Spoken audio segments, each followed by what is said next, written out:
Fala pessoal, sejam bem-vindos a mais um Bytes of Kubernetes. Hoje a gente vai falar do workload Stateful Set. Bom, qual que é a diferença ali, desse workload para os outros? Aqui a gente já começa a conversar sobre a questão de ter estado dentro do Kubernetes. O que significa? Significa agora que eu não preciso mais ter um pod efêmero, no sentido de que eu vou perder as minhas informações que estavam associadas àquele pod. Então agora eu consigo persistir dados dentro do Kubernetes associados a um pod. Então eu já começo a pensar em aplicações tipo banco de dados, onde eu tenho a aplicação executando propriamente dito e um local onde ele vai estar armazenando aqueles dados do meu banco de dados de modo seguro, né? A gente poderia subir um banco de dados num outro workload? Pode, sem problema nenhum. Porém, a gente poderia perder a execução daquele pod, a referência dele ali dentro dos outros pods ali, né? Dentro da nossa aplicação ali. E se a gente tivesse utilizando alguma referência associada ao nome daquele pod ali, então a gente poderia perder o apontamento para aquele pod, para o meu banco, né? E isso poderia causar bastantes problemas ali para a gente. Só que, quando a gente está trabalhando com o Stateful Set, né? Então a gente pode pensar que vai acontecer algumas coisas ali. A primeira é que a gente vai ter uma rede estável e um nome estável ali para o meu pod. Então, o meu pod agora ele vai ser numerado de 0 a n, né? Vai ter um nome bonitinho e não mais um nome e uma hash esquisita lá, um ID esquisito lá. E esse mesmo nome, ele vai estar ali dentro do meu pod, né? Em que pod 0 vai ter o hostname 0, pod 1, hostname 1 e assim por diante. E a gente sabe que isso é muito importante ali quando a gente está trabalhando com aplicações que estão em redes ali, comunicando umas com as outras, onde que geralmente o DNS daquele nó ali, ele vai estar associado ao nome, justamente por uma questão de praticidade, configuração, boas práticas e assim por diante, né? Então, a gente já consegue ter essa identidade ali para o nosso pod. A gente vai ter um armazenamento ali por meio de um volume ao nosso pod. Então, a gente já vai ter os dados podendo serem salvos ali num volume. E aquele volume vai estar associado ao nome daquele pod. Né? Então, se eu perder aquele pod, ele vai subir novamente com aquele nome dele. E ele vai estar ali subindo para o nó onde está aquele volume que, né, ele foi executado pela primeira vez ali. Então a gente já tem essa associação de que a gente não precisa se preocupar do meu pod subir, não achar onde ele estava e eu perder os dados ali, né, o apontamento do meu volume com os dados e assim por diante. E cada pod vai ter seu volume. Isso tem que estar claro, né? Então cada um vai ter ali seu conjunto de dados. O legal também é que ele vai ter uma ordem, né? Por conta do nome dele ali, vai de 0 a n. Então, você vai subir, ele vai subir em ordem. Você vai descer, ele vai descer em ordem. Na questão de scale up e scale down ali, né? E você consegue fazer também a atualização ali e vai seguir essa questão de ordem também, certo? E o legal é o seguinte... na questão do volume, novamente, quando você faz ali a execução do seu pod, ele não deleta o volume. Então pode ser que, né, aquele seu pod parou de funcionar e não subiu mais, por N motivo qualquer, não significa que ele vai pegar e deletar o volume porque o pod não está lá e assim por diante. Não. Os seus dados ainda vão estar dentro daquele volume e mesmo que você delete, o volume ainda continua existindo. Então é até bom para tomar um pouquinho de cuidado ali se você tiver numa nuvem, volumes caros e enormes ali dentro da nuvem, para você deletar e falar, opa, Vou diminuir o meu custo aqui, né? E tá lá o volume com seus dados persistidos. Então, assim, todo esse conjunto de coisas que eu falei são as características que são salvas e associadas ao seu pod, né? E se a gente dá uma olhadinha no workload, no manifesto aqui, né? Para nós aqui, simplesmente testar melhor, eu estou colocando mais um aqui de serviço. Ele simplesmente vai gerar um DNS ali, né, para persistir um, um nome ali, né? Mas isso não vem ao caso agora, não se preocupem com isso. Isso aqui é simplesmente para testar melhor, né? Questão do stateful set ali. Só que para nós, olha só, a gente tem um kind stateful set. Continuamos trabalhando com réplica, nome de serviço, seletor, template, imagem. E olha só, agora a gente passa um volume ali, né, uma montagem de um volume persistente para o nosso pod. E a gente está aqui, ó, fazendo a configuração de um volume persistente ali, fazendo a requisição de um volume para o Kubernetes. E a gente monta o que é que a gente precisa ali para nossa aplicação, né? Eu não vou entrar em detalhes sobre o que significa cada coisa aqui, né? Então não vem ao caso no momento, porque a gente vai ter aula específica de armazenamento ali dentro do Kubernetes. Então aqui para nós eu estou simplesmente montando um volume de 1 GB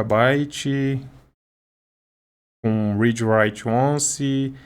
E cada pod aqui das minhas réplicas vai ter o seu volume ali para ele poder trabalhar, né? E um volume não interfere no outro ali, beleza?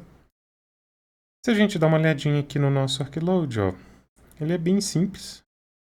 Não tem nada de tão diferente, absurdamente diferente dos outros que a gente já viu, né? A gente precisa muito mais se preocupar em entender que agora a gente pode salvar estado e que a gente não vai perder as nossas informações e podemos ter aplicações complexas como um banco de dados, um SGBD ali, né, um MySQL, Postgres, dentro do Kubernetes, sem o medo de perder dados. Beleza? Bom, e como a gente vai testar isso? A gente vai subir o nosso Minikube aqui. Então, é o mesmo processo. Minikube start, 4 CPU, 4 GB.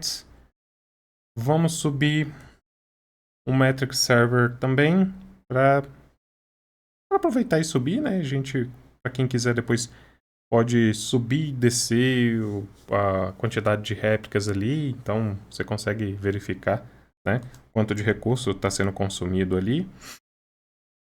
E vamos deixar um K9S aqui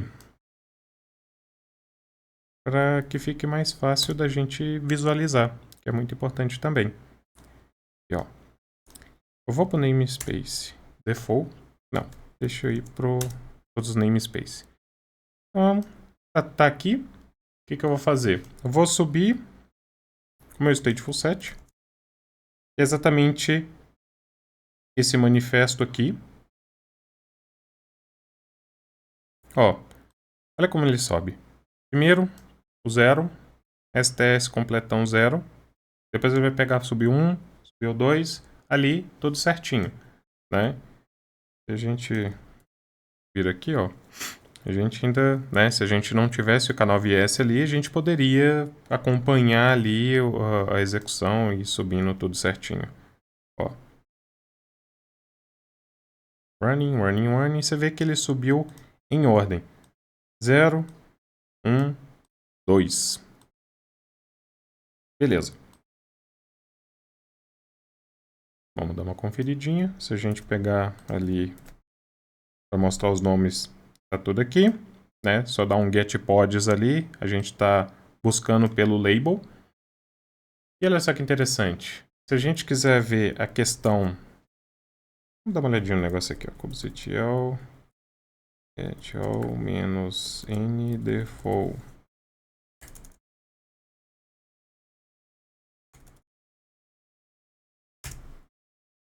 Ó, pod, o serviço ali, stateful set. beleza? Se a gente pegar e dar uma olhada no hostname, ó, STS completão 0, vamos mudar pro pod 1, pod 2, aqui. Então, a gente tem um hostname estável, a gente não passou nada ali, ele pegou, subiu de acordo com o nome, né? É muito legal. Ver a questão da persistência separada. Ó, eu vou escrever em 2 pods aqui o que?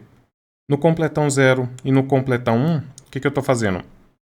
Kubectl exec no pod completão 0, comando shell, onde eu vou escrever no index HTML, eu sou o pod 0. Para o 1, eu vou escrever eu sou o pod 1. E se a gente pegar e acessar, mesmo que seja localmente ali, ó, o 0 tá aqui. Eu sou o pod 0. E se a gente acessar o 1, tá aqui. Eu sou o pod 1. Ou seja, ele persistiu ali, nos volumes, essas informações pra gente. E uma coisa que é legal. Se eu deletar... Lembra que a gente falou, os pods são efêmeros ali, e com o Stateful Set a gente já não precisa se preocupar com a questão de perder os dados? Vamos conferir. Eu vou deletar o pod 0, olha só. Pegou, deletou, ficou roxinho aqui e subiu de novo. Aí só para vocês verem, né? Ó, deleta, deleta, deleta. Ó, tô deletando. E agora eu quero ver o que tem no pod 0.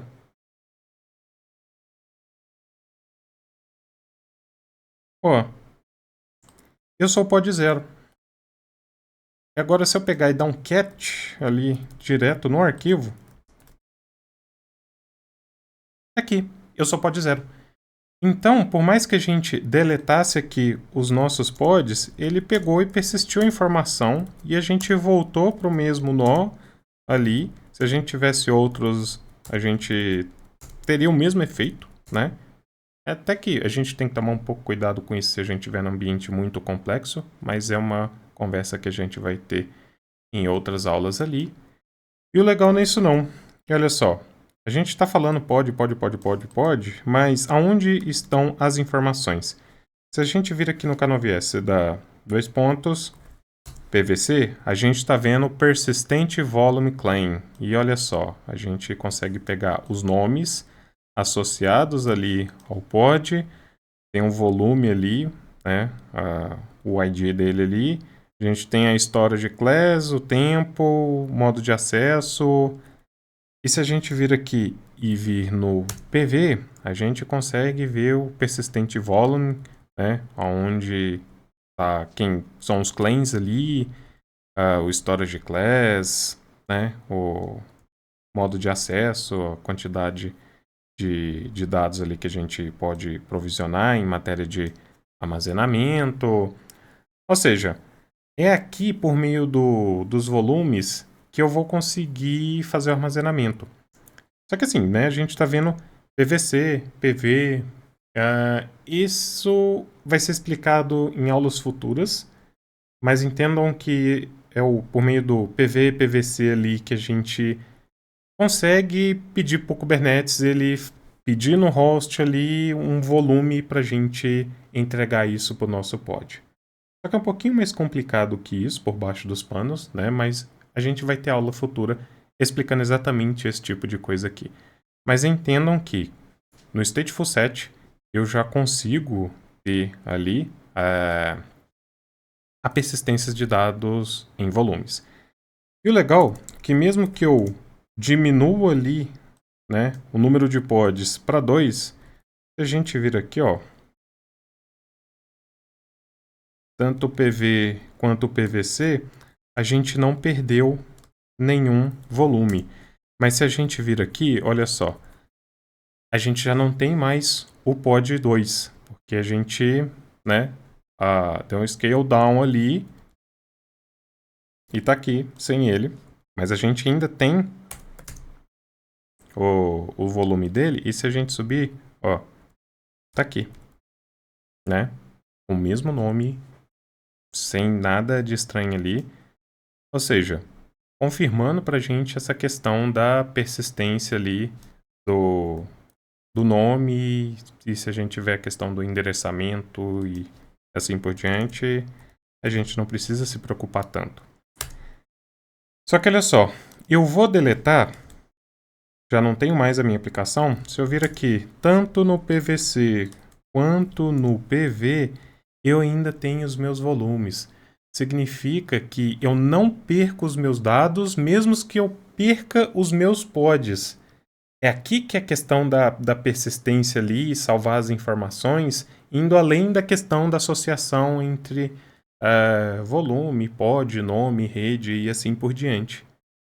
Então isso daqui prova pra gente que a gente pode sim trabalhar com bancos de dados ou outras aplicações ali mais complexas em matéria de segurança, persistência, né, que demanda ali esse tipo de garantia. E se a gente vir aqui no PVC, ó, tá todo mundo aqui bonitinho, né? Então, o único cuidado que vocês têm que ter é a questão de que se vocês estiverem na nuvem ali com um monte de volume e eles serem caros, você deletar sua aplicação, achar que aqueles volumes foram deletados, eles não foram. E se a sua aplicação que vai subir novamente ali, ela não pode lidar com informações antigas, né? E vai estar ali dentro do volume, você pode ter um pouquinho de problema ali na hora de subir ela novamente. Mas nada tão complicado assim. Bom, e com isso a gente vai encerrando aqui essa aula sobre workload stateful set. Então podem subir sim aplicações que persistem dados dentro de um cluster Kubernetes. Então é isso, pessoal. Curtam, compartilhem e a gente se encontra ali nas próximas aulas. Valeu!